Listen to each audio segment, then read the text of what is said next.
একটা গ্রামে একটা কাঠুরিয়া থাকত। ও রোজ দিন জঙ্গলে কাঠ কাটতে যেত। রোজের মতো ও জঙ্গলে কাঠ কাটছিল, তখনই সন্ধে হয়ে যায়। আরে এ কি, আজ তো সময়টা জানতেই পারলাম না। এখন যদি রাত হয়ে যায় তাহলে তো অনেক বড় বিপদে পড়ে যাব। তারপর ও ঘরের দিকে ফেরত যাচ্ছিল, আর তখনই জোরে জোরে বৃষ্টি আরম্ভ হলো।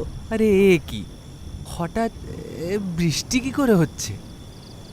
কিছুক্ষণ ওই গাছের নিচেই দাঁড়িয়ে যায়। ও তাড়াতাড়ি করে ওই গাছের নিচে গিয়ে দাঁড়িয়ে পড়ে। তখনই ওখান থেকে আজব আজব আওয়াজ শোনা যায়। আরে কেমন শব্দ শোনা যাচ্ছে! হে ভগবান, আমার মনে হয় আজ অনেক বড় বিপদে পড়বো আমি। তখনই বৃষ্টি থেমে যায় আর ও নিজের গ্রামের দিকে চলতে লাগে। তখনই ও অনুভব করলো যে কেউ ওকে তাড়া করছে। ও বারবার পেছন ফিরে দেখে, কিন্তু ও পেছনে কাউকে দেখতে পারে না। তারপর ও আগে যেতে লাগলো। তখনই পেছন থেকে কেউ ওকে নাম ধরে ডাকে, বিরজু, বিরজু, কোথায় যাচ্ছ?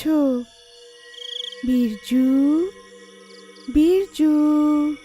ও অনেক ভয় পেয়ে গেল আর আবার ফিরে দেখল, কিন্তু ওখানে কেউ ছিল না। তারপর ওর গ্রামের লোকেদের কথা মনে পড়ল। ওরা বলতো যে জঙ্গলে রাত হওয়ার পরে তোমাকে কেউ যদি পেছন থেকে ডাকে তো ঘুরে না দেখতে। হে ঠাকুর, আজকে তো অনেক বড় বিপদে পড়ে গেলাম। এখন যা কিছুই হয়ে যাক, আমি আর পেছনে ফিরে তাকাবো না। তারপর ও গ্রামের দিকে চলতে লাগলো। তখনই হঠাৎ একটা ডাইনি বীরজুকে তাড়া করতে লাগলো। এই বীরজু, কোথায় যাচ্ছ? আমার কথা তো শোনো, বীরজু। বীরজু অনেক ভয় পেয়ে যায়। আরে এখন কি করি? এই যে, আপনি কে? একটু নিজের নামটা বলবেন? আমি প্রেমলতা। আমি বছরের পর বছর তোমার এখানে অপেক্ষা করছি। একটু আমাকে পেছন ফিরে দেখো তো। আরে না না প্রেমলতা, আজ আমার বাড়ি যেতে দেরি হচ্ছে। আমার বউ আমার জন্য অপেক্ষা করছে হবে হয়তো। আজকে আমাকে যেতে দাও, আমি কালকে আবার আসবো। না না, তুমি আমাকে এরম করে ফেলে যেতে পারো না। তোমাকে আমায় পেছন ফিরে দেখতেই হবে। বীরজু অনেক ভয় পেয়ে যায়। আরে পালাও রে, এ তো কোনো ডাইনি লাগছে। তারপর ও পালাতে লাগে, আর ডাইনি ওর পেছন পেছন যায়। আরে পালাচ্ছিস কোথায় ভিতুরাম? দাঁড়া, তোকে তো আমি এই জঙ্গল থেকে বেরিয়ে যেতে দেব না। আরে পালাও রে, নিজের প্রাণ বাঁচিয়ে পালাও। তারপর ও দৌড়াতে দৌড়াতে দৌড়াতে নিজের গ্রাম পৌঁছে যায়। আরে প্রিয়তমা, দরজা খোলো। আরে আর তাড়াতাড়ি খোলো, আমার পেছনে ডাইনি পড়েছে। আরে আসছি, একটু ধৈর্য ধরো না। জানি না কে এত জোরে জোরে দরজা পেটাচ্ছে। আরে প্রিয়তমা, দরজাটা খোলো, তাড়াতাড়ি খোলো। ওই ডাইনিটা আবার এখানে না চলে আসে। আরে এই মূর্খ মেয়ে, তাড়াতাড়ি দরজাটা খোল।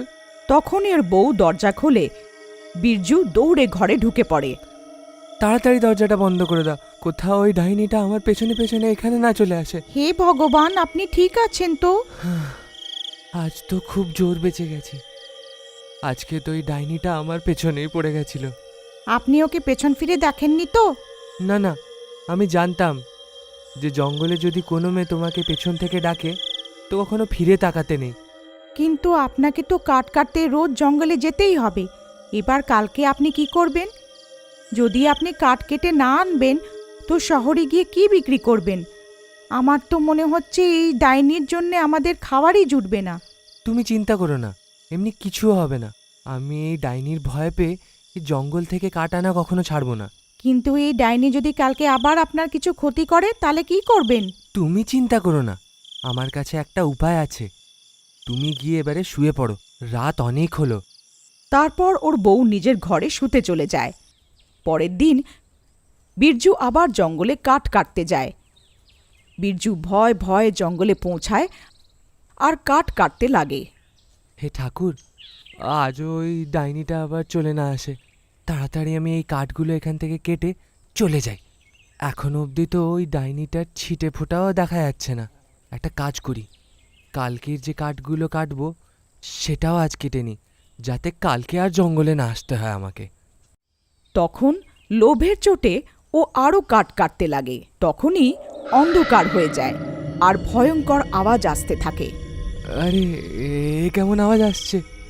আমি বেশি লোভের জন্যে কোনো ভুল তো করে দিইনি। তারপর ও ভয়ের চোটে এদিক ওদিক দেখতে লাগে। রাজা বাবু, আপনি ফেরত এসে গেলেন? আমি কখন থেকে তোমার অপেক্ষা করছিলাম। কাল তো তুমি ভয় পেয়ে পালিয়ে গেছিলে। আমি তো ভাবলাম তুমি আর ফেরতই আসবে না। কে কে ওখানে? এখনই আমার সামনে এসো। তারপর ওর ডাইনির কথা মনে পড়ল। আরে না না, দাঁড়াও, সামনে এসো না। তোমার যা দরকার আছে ওইখান থেকেই বলে দাও। তখনই ওই ডাইনি ওখানে চলে আসে। আরে বাপরে, এ তো ডাইনি। বীরজু ওই ডাইনির দিকে পেছন ফিরিয়ে দাঁড়িয়ে পড়ে, আর ডাইনি ওখানে চলে আসে। রাজা বাবু, তুমি কেমন আছো? কালকে তুমি আমার থেকে ভয় পেয়ে পালিয়ে কেন গেছিলে? একটু আমাকে পেছন ফিরে দেখো তো। আরে না না ডাইনি, আমি আপনাকে পেছনে ফিরে দেখতে পারবো না। যদি আমি পেছনে ফিরে আপনাকে দেখি তো আপনি আমাকে প্রাণে মেরে দেবেন। আরে আমাকে ক্ষমা করে দাও আর আমাকে এখান থেকে যেতে দাও। আজ তো তোমাকে আমায় পেছন ফিরে দেখতেই হবে, না হলে আজকে আমি তোমাকে কোথাও যেতে দেব না। আমার লাগছে আজকে এই ডাইনিটা আমাকে এখান থেকে আর যেতে দেবে না। এবার কি করি আমি? একটা কাজ করি, যে উপায় আমি কালকে রাত্রে ভেবেছিলাম ওইটা আরো একবার নির্বাহ করে দেখি। কে জানে আমার উপায় কাজ করে যায়।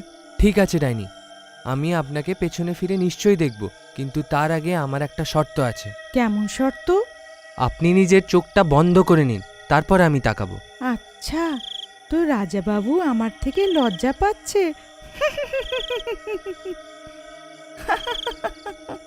ঠিক আছে রাজাবাবু, আমি নিজের চোখ বন্ধ করছি। তারপর ডাইনি নিজের চোখ বন্ধ করলো।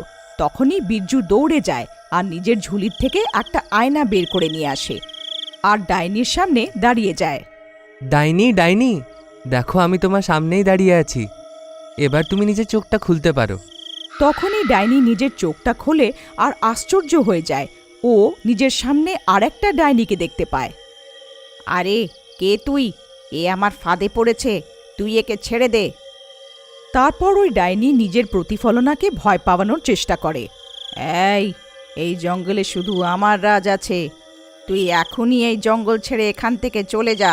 যতটা ডাইনি ওকে ভয় পাওয়ানোর চেষ্টা করে, ওর প্রতিফলনা ওকে অতটাই ভয় দেখায়। আরে এ তো আমাকে ভয়ই পাচ্ছে না, আমি একে যতটা ভয় পাওয়াচ্ছি এ আমাকে অতটাই ভয় দেখাচ্ছে। এরই ফায়দা উঠিয়ে বীরজু চুপ করে ওই আয়নাটাকে নিচে মাটিতে রাখে আর চুপটি করে ওখান থেকে বেরিয়ে যায় আর ওখান থেকে পালিয়ে যায়। আরে পালাও রে, নিজের প্রাণ বাঁচিয়ে পালাও। মনে হয় আমার উপায়টা কাজ করে গেছে। তারপর ও দৌড়ে দৌড়ে গ্রামে গেল আর গ্রামের লোকেদের সব কথা বলল। ওখানে অন্যদিকে ডাইনি নিজে প্রতিফলনাকে ভয় পাওয়ানোর চেষ্টা করতে থাকে। আরে ভাইরা, জানো তো আমার উপায়টা কাজ করে গেছে। আমি ডাইনিকে আয়না দেখালাম, তো নিজেই নিজের ছায়াকে ভয় পাওয়াচ্ছিল। এবার নিজেই ভয় পাচ্ছে, কারণ ও যত নিজের ছায়াকে ভয় পাওয়ানোর চেষ্টা করে ওর ছায়াকে ততটাই ভয় পাওয়ায়। আমার কাছে একটা উপায় আছে, যদি তোমরা সাহায্য করো আমরা সব দিনের জন্য এই ডাইনির হাত থেকে মুক্তি পেতে পারি। তারপর বীরজু নিজের উপায়ের কথা গ্রামের লোকেদেরকে বলে। ঠিক আছে ভাই বিরজু, তোমার উপায়তে আমার দম লাগছে। চলো আমরা এক্ষুনি জঙ্গলের দিকে যাই। সবাই নিজের হাতে একটা একটা আয়না ধরে জঙ্গলের দিকে চলে যায় আর একটু পরে ওখানে পৌঁছে যায়। ডাইনি এখনও নিজের প্রতিফলনাকে ভয় পাওয়ানোর চেষ্টা করে যাচ্ছিল।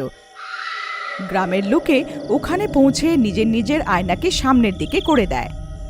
এই ডাইনি, তুই এখানে কি করছিস?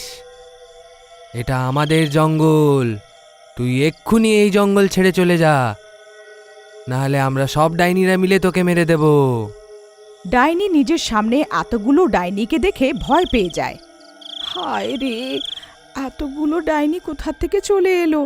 এবার লাগছে আমাকে এই জঙ্গল ছেড়ে এখান থেকে যেতেই হবে। তারপর ওই ডাইনি ওই জঙ্গল থেকে পালিয়ে যায়। বিরজু দাদার জয়, বিরজু দাদার জয়। আরে বাহ বিরজু দাদা, আপনার উপায়টা তো কাজ করে গেল।